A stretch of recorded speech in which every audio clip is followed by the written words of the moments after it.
मंडळी बरेच जण अगदी उशिरा उठत असतात, रात्री जागत असतात आणि रात्री जागरण झाल्यामुळे ते उशिरा उठत असतात. अगदी 9-9, 10-10 वाजेपर्यंत झोपणारी माणसं आपण पाहत असतो. परंतु खरंच हे आरोग्यासाठी योग्य आहे की नाही, याचं काही आयुर्वेदामध्ये वर्णन केलेलं आहे का? त्याच्याबद्दल एक छोटासा श्लोक सांगतो. ब्राह्मे मुहूर्ते उत्तिष्ठे स्वस्थो रक्षार्थम आयुषा. असा एक श्लोक आलेला आहे. म्हणजेच काय?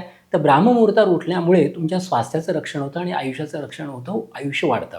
आणि हे रक्षण होतं त्याच्यामुळे तुमचं आरोग्य चांगलं राहतं. त्याच्यामुळे सकाळी उठण्याचे फायदे आयुर्वेदामध्ये अगदी स्पष्ट दिलेले आहेत.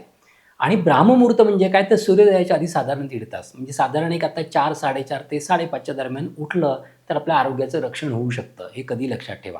आणि त्यासाठी आपण जर हे सकाळी उठतो, सकाळी ब्राह्ममुहूर्तावर जर उठलो, तर त्याचे फायदे पण अनेक आहेत. त्याच्यामुळे तुमची बुद्धी तरतरीत राहते आणि तुम्हाला कार्य करण्याची शक्ती प्रदान होते सकाळी उठल्यानंतर. सकाळी वातावरणात ऑक्सिजन चांगला असतो, त्यामुळे तुमचं शरीर तरोताजा होतं आणि तुमच्या आयुष्याची लांबी वाढायला मदत होते. तुमची एकाग्रता वाढते आणि तुम्ही फोकस्ड जास्त केव्हा होता? तर सकाळी लवकर उठल्यामुळे. आणि सकाळी लवकर उठल्यामुळे शरीर हलकं होतं आणि ऊर्जावान होतं. तुमची प्रॉडक्टिव्हिटी चांगली वाढते.